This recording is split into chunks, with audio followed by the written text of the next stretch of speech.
Trudy, states are starting to look at how those restrictions might be eased. Annalise, this is a discussion about what the end game of this whole strategy looks like, when the restrictions should be lifted and what impact that would have on the economy, but more importantly on Australian lives. The National Cabinet looking at this today at the broader long-term road out of this crisis, as business leaders warn that they don't believe this 6-month economic hibernation, it could in fact be harming businesses more than necessary, pushing the government to move a little faster when it comes to loosening those restrictions. But a pretty stern warning from the Deputy Chief Medical Officer this morning that it is premature at the moment to be talking about the easing of restriction within days. The thing is that for anyone to be talking at the moment of exit strategies in the expectation that they're days or weeks away is not hearing our message. These are weeks to months away. But what we are considering is what those strategies might look like. Ahead of the National Cabinet meeting, there has been this talk of a so-called guinea pig state, one of the smaller states with less cases, going ahead, loosening restrictions, possibly South Australia and Western Australia, the two being talked about. Loosening restrictions so we can see what impact this could have on the number of cases, and then, if it's successful, could be rolled out in the East Coast states. The New South Wales Premier this morning, the state with the most number of cases, says for now she is reluctant to rapidly move away from these restrictions, but that her state is going to look at this on a month-by-month basis. Early signs are positive that it is having an impact.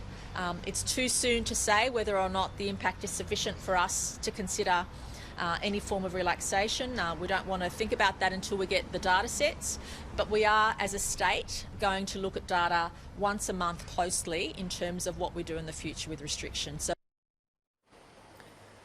And Trudy, the future of schools heading into Term 2 is also on the agenda.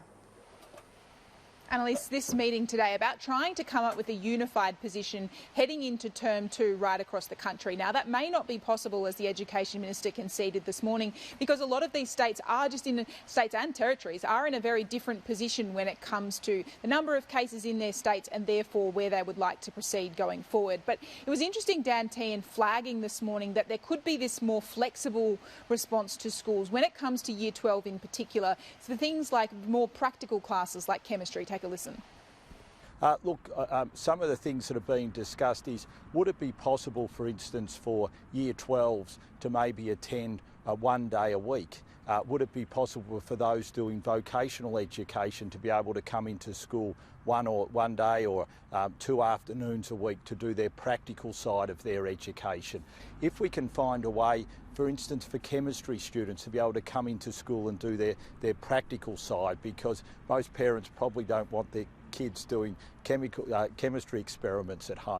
But certainly the school holiday or the break after Term 1 will give us time to consider our options about what Term 2 for schools will look like. There are some options we're considering, but again, it will be based on health advice. Annalise, the National Cabinet due to hold this national hookup just after lunchtime today, and the expectation is we will hear from the Prime Minister on the outcome of that afterwards.